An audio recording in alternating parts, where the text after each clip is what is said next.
अखिलेश यादव ने 3 इलेक्शन हार गए। अखिलेश यादव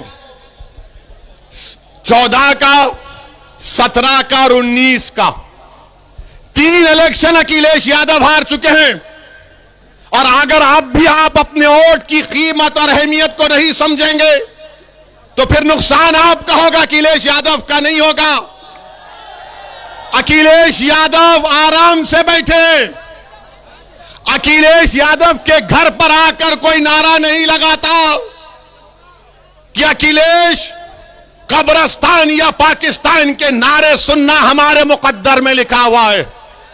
अखिलेश यादव के घर पर आकर कोई पत्थर नहीं फेंकता, मेरे घर पर आकर पत्थर फेंकता है। अखिलेश यादव जेल को नहीं जाएंगे, जेल को जाना हमारा मुकद्दर बना दिया गया। अखिलेश यादव का एनकाउंटर नहीं होगा, एनकाउंटर मेरा है, हर गोली पर मेरा नाम लिखा है। अखिलेश यादव के बच्चे सुनो मेरी बात को। अखिलेश यादव के साथी, उनकी औलाद अच्छे बड़े स्कूलों में पढ़ेगी। मेरे बच्चों को स्कूल में पढ़ाने के लिए स्कूल नहीं है, स्कूल है तो फीस देने का इंतजाम नहीं है। अखिलेश यादव के यादव बरादरी के लिए उनके नौजवान ग्रेजुएट हो जाता है, मुसलमान ग्रेजुएट नहीं हो सकता। बताओ फिर कौन आवाज उठाएगा? आपको लड़ना है, मैं नहीं। मेरी जिंदगी का कोई भरोसा नहीं है। मैं आपको एक पैगाम देने आया हूं मेरे अजीज दोस्तों और बुजुर्गों। आप सिर्फ एतमाद हासिल करो, डर से आगे निकलो। आप सोचते हैं कि अगर वोट नहीं डालेंगे तो क्या होगा? आपने 3 मरतबा वोट दिया ना, 14 में, 17 में, 19 में, तो क्या हुआ? इनका वोट मोदी के गोद में बैठकर इनका वोटर चाय पी रहा है। यह हकीकत है, मैं आपको बयान कर रहा हूं।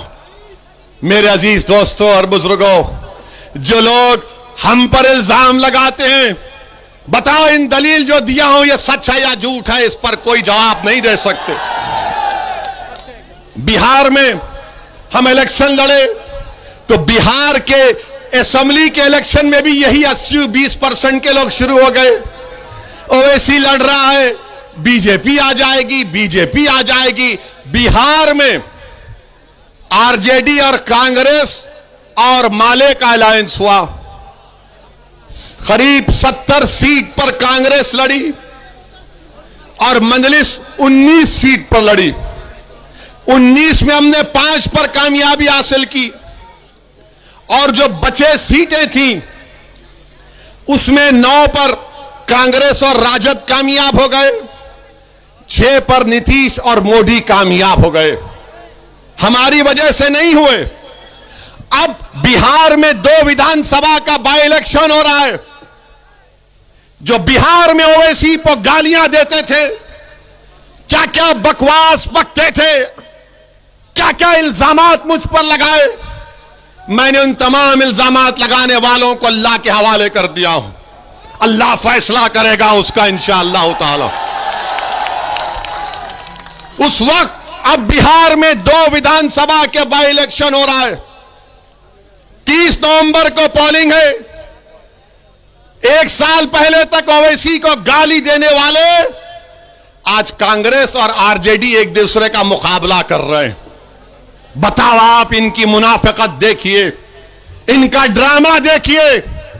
आरजेडी लालू और कांग्रेस के राहुल एक तरफ, दोनों लड़ रहे हैं। और अगर कल वहां पर जेडीयू जीत जाएगी तो किस पे इल्जाम लगाएंगे? ये इल्जाम ये लगाएंगे, नहीं असदुद्दीन ओवैसी लड़ा नहीं मगर किठौर में भड़काऊ भाषण दिया, उसका असर बिहार में हो गया। अरे पापियों, अगर 50 साल का बच्चा शादी नहीं करता तो मैं जिम्मेदार?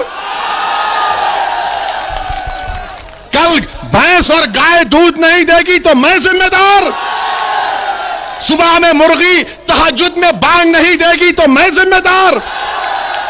अरे तुम्हारी कमजोरियां, तुम्हारे झूठ, तुम्हारी मक्कारी तुमको इंशाअल्लाह एक दिन तबाह बर्बाद कर रही।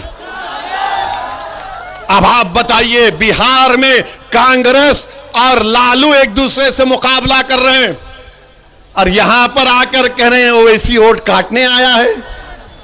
मगर जब हम ये बयान करते हैं तो फिर तुम हमसे क्यों वोट मांगते हो? हम क्या तुम्हारे गुलाम हैं? हम क्या, हमारे मुकद्दर में लिखा है कि एक को डाले बाप को डाले, बेटे को भी मुख्यमंत्री बनाया, एक एक परिवार से 3-3 को प्रधानमंत्री बनाया, कितनों को यहां पर विधानसभा भी जाया, सांसद बनाया, मगर इंसाफ कहां हुआ बताओ? यही मंजलिस की लड़ाई है इंसाफ की। मेरे अजीज दोस्तों और बुजुर्गों, फिर मौलाना कलीम सिद्दीकी को जानते मौलाना कलीम सिद्दीकी को? कितने लोग जानते? हाथ उठाओ। वही हाथ वैसा ही रोको। कितनों ने कलीम सिद्दीकी का नाम लिया? कौन सी पार्टी ने नाम लिया बताओ? क्या सपा ने लिया? क्या बीएसपी ने लिया? क्या कांग्रेस ने लिया? क्यों नहीं लेते? पूछो अपने आप से। इसलिए नहीं लेते कि कलीम का नाम लेंगे तो शाम नाराज हो जाएगा। अगर कलीम का नाम लेंगे तो शाम नाराज हो जाएगा। अगर कलीम का नाम लेंगे तो योगी नाराज हो जाएगा। अगर कलीम का नाम लेंगे तो मोदी नाराज हो जाएगा। इसीलिए कलीम का नाम नहीं लेते। मेरे अजीज दोस्तों और बुजुर्गों, हम ही तो बोल रहे हैं मौलाना कलीम सिद्दीकी के बारे में। ये लोग नहीं बोलेंगे। ये कैसा बोलते हैं? इनके पास जो इनके मुस्लिम दुमछल्ले जिसको कहते हैं,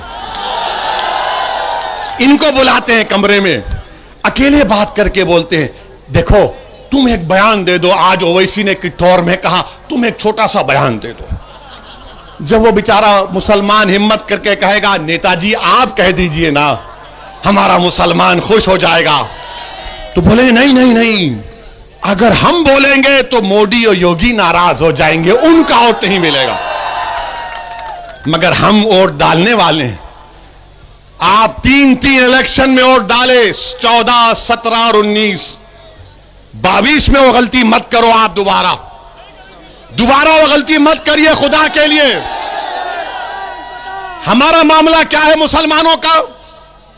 हमारे घर में आग लगी है, हमारे घर में आग लगी है और हमारे घर से दूर 200 कोस पर एक आवाज आती है, अरे हमारा घर जल रहा है। तो मुसलमान क्या कर, अरे पहले उसका घर जाके आग बुझाऊंगा।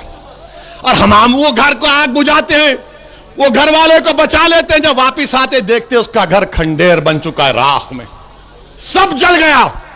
अब घर को बचाना है, घर को किसी को जलाने नहीं देना है, घर पर आंच आने नहीं देना है, घर की दीवार को सलामत रखना है। और दीवार उस वक्त सलामत रहेगी नौजवानों जब तुम सलामत रहोगे। घर की इज्जत उस वक्त सलामत रहेगी जब बुजुर्ग नौजवानों की सरपरस्ती करेंगे। घर पर आंच जब नहीं आएगी जब उस घर की मां और बहनें कहेंगी कि बेटे तू इस घर का मुहाफिज है, तू ठहर जा घर के सामने और इस घर पर किसी को हमला करने मत दे।